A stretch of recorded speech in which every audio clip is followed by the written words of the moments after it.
Zoonotic disease is a type of sickness transmitted from an animal or insect to a human. Some do not make the animal sick, but will sicken a human. They are caused by bacteria, fungus, virus or parasites. Zoonotic diseases range from minor short-term illness to a major life-changing illness and can even cause death. Examples of zoonotic diseases include anthrax, brucellosis, rabies, salmonellosis, Rift Valley fever, bird flu, and parasites, among others. About 75% of diseases that affect animals have also the potential to affect human beings. An example of such a disease is brucellosis, and there is another disease called leptospirosis, and also another disease is Rift Valley fever. Rift Valley fever, RVF, is a disease caused by a virus transmitted by mosquitoes and blood-feeding flies. It mostly attacks cattle and sheep, but can also attack humans.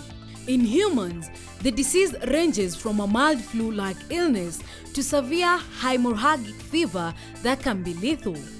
When livestock are infected, it can cause a significant economic loss due to high mortality rate in young animals and waves of abortion on pregnant animals.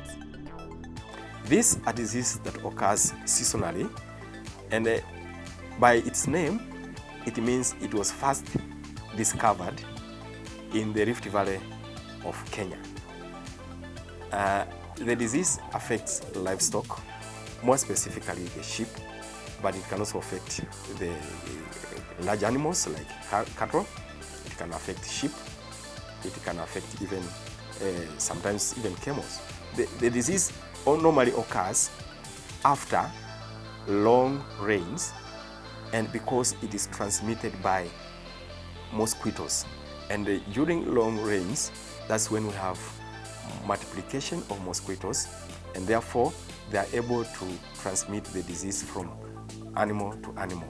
In animals, it normally causes abortion, and when we open or somebody does a dissection of a dead animal, they will find what we call hemorrhages. Hemorrhages is when the blood vessels burst, releasing the blood into the body system. Therefore, although it doesn't flow, but can be seen as blood patches in the whole body system. So, but the most critical thing that we see in the Rift Valley fever is abortion and stillbirths. In case somebody opens a carcass or an animal that has Rift Valley fever, then they will be infected by contact of the body fluids of the infected animal. And that's when there is such a disease, we do not encourage slaughter of such animals. The government goes to the extent of stopping slaughter in the area that has been affected, so that we avoid the contact between the human beings and the animals. So, and as I mentioned earlier, we are able to understand what is happening in the population of the animals through the early warning system of the sentinel herds. So for human beings, when they're affected, they will develop fever, and they can actually succumb because the disease is very fatal. And because the disease is also caused by a virus, most of the virus diseases do not have treatment. They are easily prevented by a vaccine. So sometimes a person may go to the hospital when he's late, and that disease, because they have fever, it can easily be confused with the malaria, and therefore, and if again the hospital doesn't have the capacity to diagnose the disease, the person can easily die before they are attended to. Brucellosis is a bacterial infection that spreads from animals to people. It is transmitted through unpasteurized milk, cheese, and other dairy products. The bacteria can be spread through air or direct contact with infected animals. Brucellosis symptoms include fever, joint pain and fatigue, the infection can be treated successfully with antibiotic, which takes several weeks to months. However, relapses are common. That one is normally affects ruminants, cattle, sheep, and even goats, and even other animals. They can have some similar diseases caused by the agent, but of specific host. The main thing that we see also in brucellosis affected animals is the abortion of the fetus before it reaches terms. So in that case, we encourage the farmers to bring, or whoever is attending the animals, to bring two kind of samples. That's one is milk, and through milk we can be able to test whether the milk has what we call the antibodies. An antibody is a body reaction towards an infection. When an animal or a body of an animal is infected, it develops a defense mechanism to fight the infectious agent. So that defense mechanism, the body is able to produce what we call the antibodies, which fight the agent. So we can able to test the fluid of the animal, either milk or the serum, which is a watery part of the blood. We can be able to test the presence of the antibodies for brucellosis, and therefore advise the farmers on what to do with an animal that is infected with the disease. The disease also can cause a problem in human beings, and it has a very long, protracted treatment regime. Sometimes it can take too long, and it may not be completely healed. The transmission to that is through the milk, and also through the contact with the fluids that have come from an animal which is infected with the disease. At the reception of RVIL, farmers are received by Dr. Mwirege, who has been a vet for the last 20 years. Dr. Mwirege and her team ensure to register all the cases and samples received from farmers by giving a unique reference number.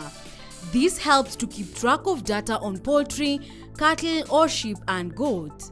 The first customer who brings in samples, the minute the customer arrives, we normally show them where to place the sample. We have different receptacles depending on the sample that they have brought. And the kind of samples we receive include blood smears, it includes milk, it includes dead or live animals, and so on. So we divide those samples into two. Samples that are brought by professionals, like blood. We also have those that are brought by non-professionals, like a farmer can bring milk, a farmer can bring fecal material so that we check for worms and other diseases. A farmer can bring a dead or a live animal. So we have two categories of samples. At times when farmers take samples to the lab, RVIL may reject them. Dr. Mwirege expounds on the factors that lead to the rejection of a sample. For example, we have said we receive blood smears, and we have shown the kind of blood smear that we require. Very thin, so that we can be able to see through that slide and see the organisms. But if you bring us one that is very thick, we might not be able to see anything. So if it was not taken well, we might reject it. Another thing is the packaging. We say that we would like that sample packaged. For example, the blood smear, we have said that if you take it, let it dry in the environment or in the air, and then you wrap it in a paper. But you find some farmers, in their wisdom, they put another slide. And when we come here, we try to remove them, they can't separate. So we have to throw this away because we can't be able to work on it. Another one is packaging like milk. We have specific bottles that we give free of charge for anybody who wants to bring us specimen. But sometimes a farmer might be so far away, and in his wisdom might use a different sample, a sample bottle. Like for example, what has been used for medicine for tick spraying, medicine for human or ticks or other animals. We encourage them to use something that is almost similar, Like for milk, instead of coming for this bottle, if you are very far away, you can use a bottle like this one, which is clean. It has been cleaned and it has been rinsed, so that if you cleaned using a disinfectant, you have rinsed even that disinfectant. So what we get are the results of what the disease-causing organism. Livestock farmers should ensure they are updated on any outbreak of diseases that are likely to attack their animals by ensuring vet doctors visit their farm once a week or thrice a month. For more on dairy farming tips and knowledge, keep it KTN Farmers TV.